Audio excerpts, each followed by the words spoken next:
वो एक अजीब सी रात थी। मुझे समझ नहीं आ रहा था कि मैं क्या करूं और क्या ना करूं। शादी की पहली रात थी और दुल्हन बनी बैठी मेरी पत्नी ने मुझसे कहा कि खबरदार मुझे हाथ मत लगाना, मैं किसी और से मोहब्बत करती हूँ। ये जबरदस्ती की शादी हुई है और याद रखो तुम कुछ भी कर लो, मेरी मोहब्बत हासिल नहीं कर पाओगे और ना ही मैं तुम्हें कभी चाहूंगी।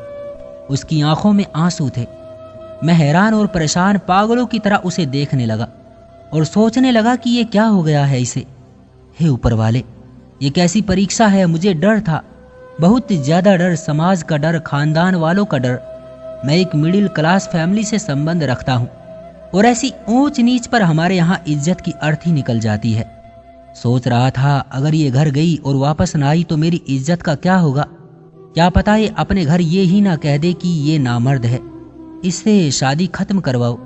एक बार तो मैंने सोचा जबरदस्ती करता हूँ, पाप नहीं होगा, आखिर मेरी पत्नी है। मगर मेरा दिल नहीं माना। मैंने इससे बात करनी चाही, मगर मुझे अच्छा ना लगा कि मैं इस लड़की की मिन्नतें करूं जिसने मुझे यूं ठुकरा दिया।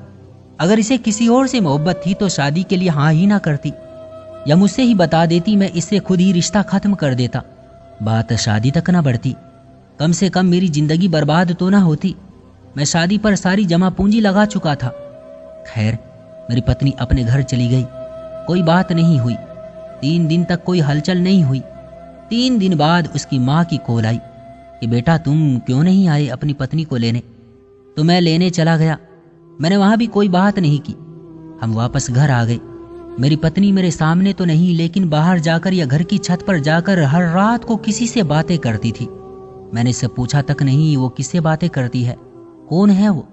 मैंने बस एक बार उससे पूछा था कि तुम्हें क्या तलाक चाहिए, तो उसने कहा नहीं। उसका फोन पर जो इश्क चल रहा था उससे मुझे कोई मतलब नहीं था। 5 महीने ऐसे ही गुजर गए। काम से थका हुआ जब मैं घर आता तो वो फोन पर बातें ही कर रही होती थी।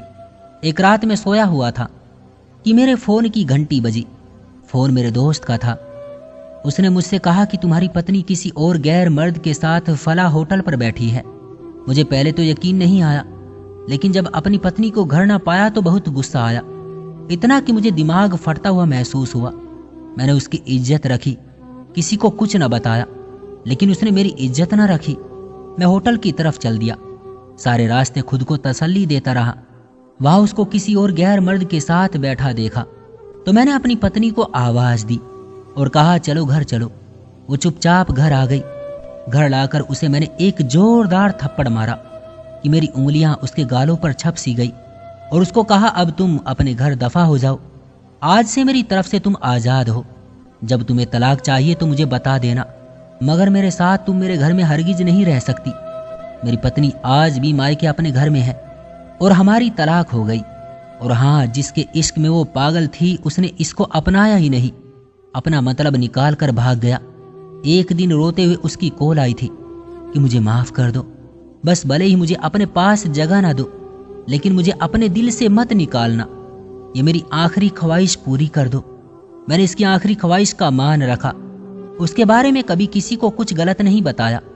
इसके बाद मुझे 3 से 4 साल लगे खुद को नॉर्मल करने में, औरत पर यकीन करने में कि हर औरत एक जैसी नहीं होती।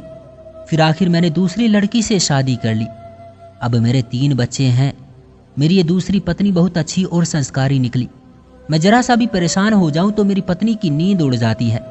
उसको मुझसे इश्क की हद तक प्यार है और बेइंतहा मोहब्बत है। एक वो पहली लड़की थी और एक ये लड़की है। मैं भी वो ही था और वो ही हूँ। मेरी पहली पत्नी सुना है अब पागल हो चुकी है। मेरा नाम लिख लिख कर चूमती रहती है और गलियों में फिरती रहती है। 1-2 बार जहर भी खा लिया मगर बच गई। लोग मुझे अब भी कहते हैं कि मैं बड़ा जालिम हूँ, कि मैंने उस पर इतने जुल्म किए कि वो पागल हो गई। अब मैं क्या कहूँ लोगों से। नाजायज मोहब्बत का अंजाम हमेशा बदनामी ही होता है। क्यों दोस्तों, सही कहा ना मैंने? आपकी क्या राय है इस कहानी के बारे में? कमेंट करके हमें जरूर बताएं। मुझे दीजिए अगली वीडियो तक इजाजत। तब तक के लिए धन्यवाद।